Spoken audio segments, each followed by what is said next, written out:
अभिज्ञान शाकुंतलम का द्वितीय अंक 10वां पद्य।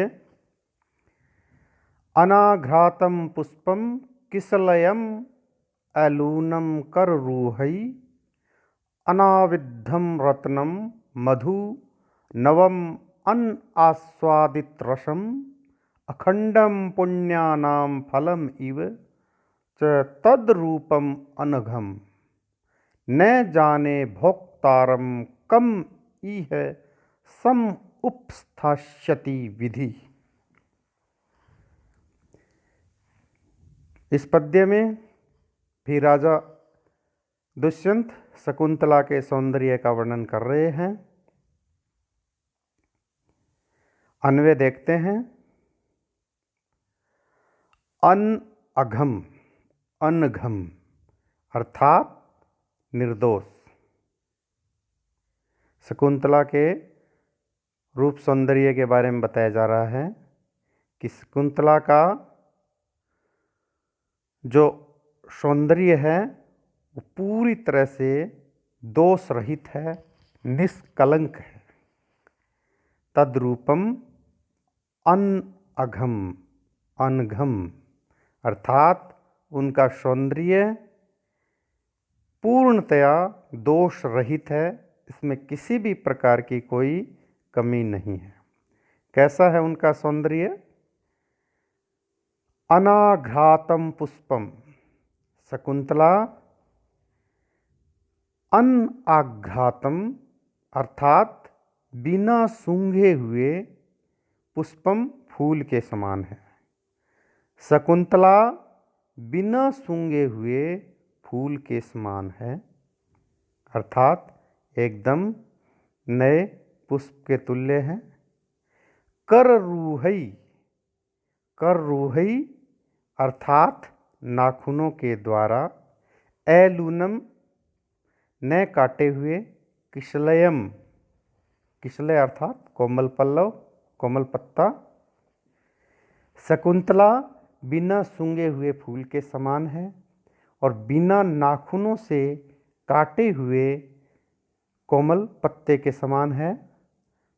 अनाविद्धम रत्नम और ऐसे रत्न के समान है जो बींदा हुआ नहीं है। अनास्वादित रसम और यह ऐसा रस है जिसका आस्वादन नहीं किया गया है। नवम मधु और यह एक नवीन मधु है। यह एक ऐसा नवीन मधु है जिसके रस का आस्वादन अभी तक किसी के द्वारा नहीं किया गया है। पुण्यानाम च अखंडम फलम इव और यह पुण्यों के अखंड फल के समान है। विधि विधाता ई है, कम भोक्तारम विधाता ई है अर्थात इस संसार में कम भोक्तारम किस उपभोक्ता को समुपास्यति, समुपस्थास्यति किस उपभोक्ता को यह किस उपभोक्ता को इसको सौंपेगा। इति न जाने यह नहीं जानता हूँ। विधि अर्थात विधाता ई है इस संसार में कम भोक्तारम, कम भोक्तारम अर्थात किस भोक्ता को सम उपस्थास्यति इति न जाने किस उपभोक्ता को सौंपेगा यह मैं नहीं जानता हूँ। या यह कह सकते हैं कि इस संसार में विधाता किसको इनका उपभोक्ता बनाएगा यह मैं नहीं जानता हूँ। एक बार फिर देखते हैं। अनघम तद्रूपम, इनका रूप सौंदर्य निर्दोष है, किसी प्रकार के इसमें दोष नहीं है, कोई कमियां नहीं है।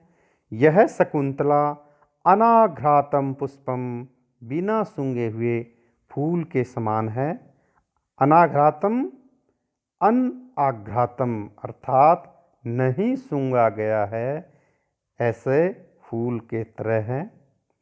कररूहई एलूनम, कररूहई अर्थात नाखूनों के द्वारा, एलूनम न काटे गए, किसलयम किसले के समान है। अनाविद्धम रत्नम, और बिना बिंदे हुए रत्न के समान है।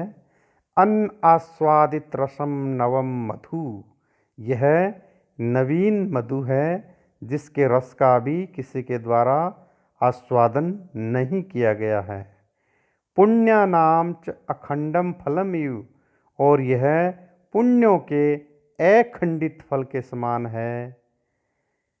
विधि विधाता, इह इस संसार में कम भोक्तारम सम उपस्थास्यति इति न जाने, इस संसार में किसको विधाता इसका उपभोक्ता बनाएगा, यह मैं नहीं जानता हूँ।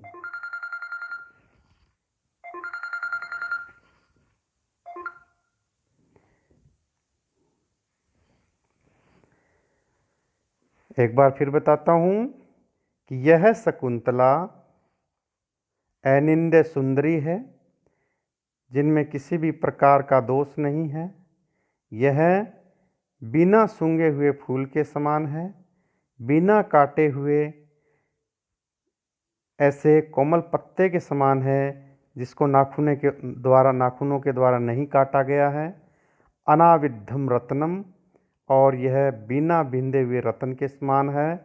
अनआस्वादित रसम नवम मधु, और यह ऐसा नवीन मधु है जिसका अभी तक किसी के द्वारा आस्वादन नहीं किया गया है।